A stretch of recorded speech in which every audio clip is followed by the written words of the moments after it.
How's it going, everyone? Welcome back to another episode of Vendaga Games. I hope you're all staying safe and healthy out there. Today, we're going to be doing a bit of a fun project. We're going to be making the gargantuan Purpleworm for our tabletop games. This project is a token that I made about a year or so ago, and we're going to be expanding upon that project and making it even better. So without further ado, let's get into it. So we're going to be starting with the base of this old build that I had made, and we're going to be adding some things to it and repainting it. Before we do that, though, we're going to start on the first step, which is to make the rest of this creature's body. Using some cardstock, we're going to make a few measured cuts here. And the measurements I'm using are kind of strange. They're 12 centimeters long and 1 inch tall. Each of these segments is going to be curved into a circle once we cut them out and fit into each other like a sort of a chain. Now once you get all these cut out, we're going to be using just about every piece of this paper, including the ends, so don't throw any of these scraps away. So the next step is we're going to be taking this and we're going to be curving it, making sure that it fits on our base. And then we're going to be cutting an angle on it. And once you get all these angles cut out, you'll find out that they're about as consistent as my video uploads have been, but that's okay. They'll still work together and get the job done. After getting them all cut out, the next step is we're going to be taping the inside portions of these to hold them together while we do the gluing process. You want to make sure the tape is on the inside so that it does not interfere with the paint job later. And you want to keep any of the tape from overlapping to the outside. Once you get all these guys taped up, the next step is going to be gluing it to the pre-painted bases and then connecting the segments together by glue. Just giving a little test run here to make sure that these segments work together, and they look great. So now we're going to start gluing. We're going to use our good old tacky glue. We're going to put a very liberal amount of glue on the bottom flat part of the base. Make sure you don't put it on the angled cut side, but the flat part of the base. Sticking it on there. Once you get it on there into a place you like, it's always a good idea to put another layer of glue around the perimeter as well to help it hold it in place. Once you do that, we're going to be putting a lot of glue on the inside angle of this segment. And it's okay if you get a lot of drips. It'll help hold and you'll be able to fix it later.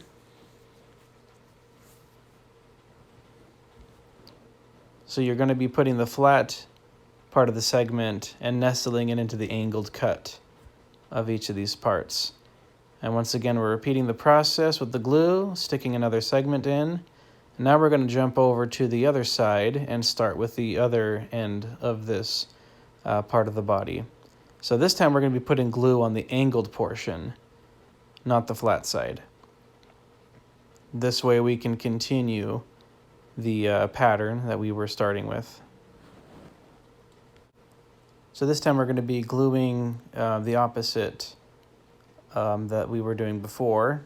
We're putting the glue on the angled portion, trying to keep in good consistency with the pattern that we have already set in motion, nestling these on the outside instead of the inside, so that this has a nice continuous chain-like effect. Smoothing out the glue drips with this wood dowel. Now we're going to put the middle and final segment in for this guy. This part can get a little tedious, but after you fiddle around with it and get lots of glue in there, it'll hold really well once it dries. So it may look a little rickety and a little unstable, but once that glue sets in, it's going to get really strong. And here you just want to make sure that it is flat, ready to go. While that dries, we're going to get started on the next step, which is to make the tail of our Purpleworm. And here you're going to be wanting to do a similar thing with the other segments, but this time you're going to be taking them smaller and smaller and smaller, so kind of like a step down type pattern here. Each segment's going to be getting about a half an inch smaller. And then these little scraps that we had left over that we wanted to save are going to be for the tip end of the tail.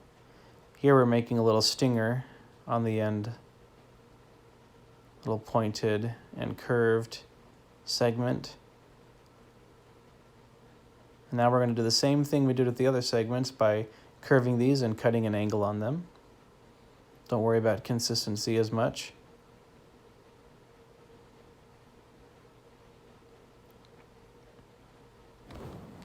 As we continue our pattern here, we're going to be doing the very similar thing to what we did before. That's going to be gluing the inside portions of the segments. First, of course, you want to tape it, just like we did earlier. Help hold it in place. And then we're going to be getting our base ready so that we can glue this tail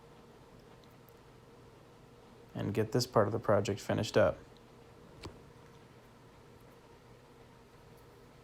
Once again, making sure you're putting a lot of glue on this part to help hold it in.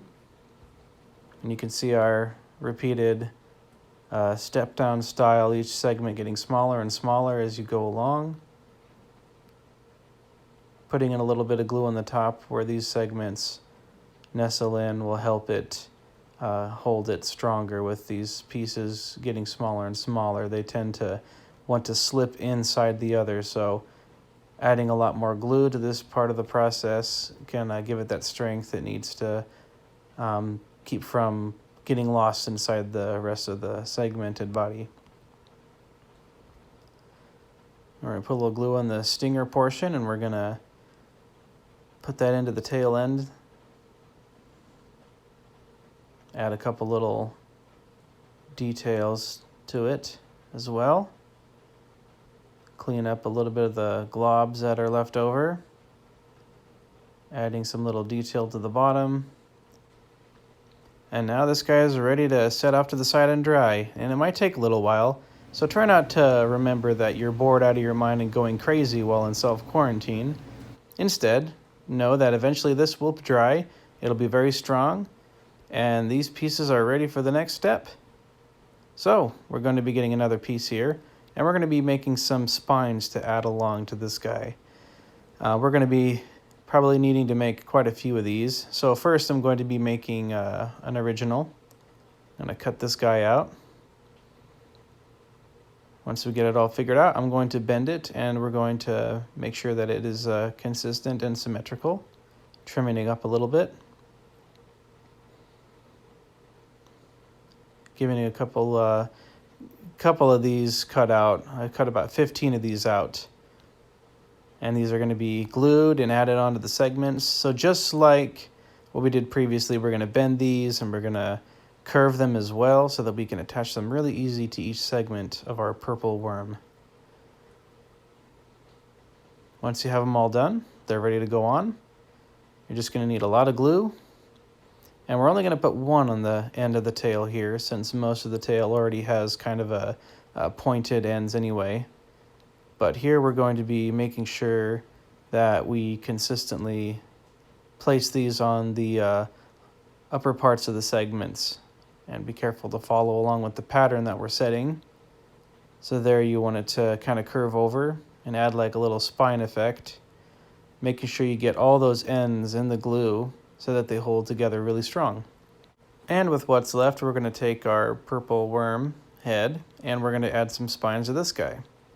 And I was one left over, so we can save that for another project. And here I wasn't satisfied with the mouth, so we're going to give it some really cool and nasty looking teeth. So we're going to trace these out on some more of these scraps that we saved from the rest of this project, and make some cool teeth that we're going to cut out. And I'm cutting these out with a lot of angle and curve. You can design these teeth however you want, but I like to give them a kind of a claw type maw look to them. Makes them look much more unearthly and terrifying. We're going to glue these guys up, and we're going to fasten them to the head, upper and lower jaw. And we're going to let that set in and glue. While you're waiting for it to glue, it's time to practice your alien scene. Once it dries, we're going to apply the base coat black. We're going to put a lot of this on. Just make sure it doesn't get too wet because it can compromise the integrity of the cardstock. So you're going to want to brush it on lightly, get it into all those crevices and cracks, and let it dry once again. And here's what it looks like with the top coat of paint. Purple, beige, and a little bit of red inside the mouth. The next step of the project is we're going to take care of the base by adding a bunch of rubble and rock, like it's coming and burrowing out of the ground. And here we're going to be using the SPX foam that I had lying around, cutting these into thin strips, and we're going to start tearing these up. You're wanting to tear these up so that there's no square corners. It's also a really good workout for the hands as well. So once they're all roughed up and they don't look like perfect squares, we're going to be applying glue to the base of each segment of the worm, and we're going to be pasting these on. And this can get tedious, but that's okay. It's going to look great once it's done. And here we have the segments wrapped in wax paper to keep paint from getting from the base onto the worm itself. After we apply a black base coat, we're going to go over it with a gray brush. Then once that dries, we're going to go over a little bit of brown for the earth effect.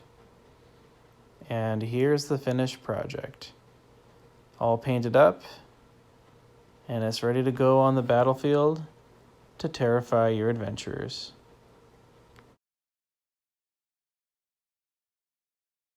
And there you have it, guys. I hope you enjoyed this project. If you did, please leave a like and subscribe for future content.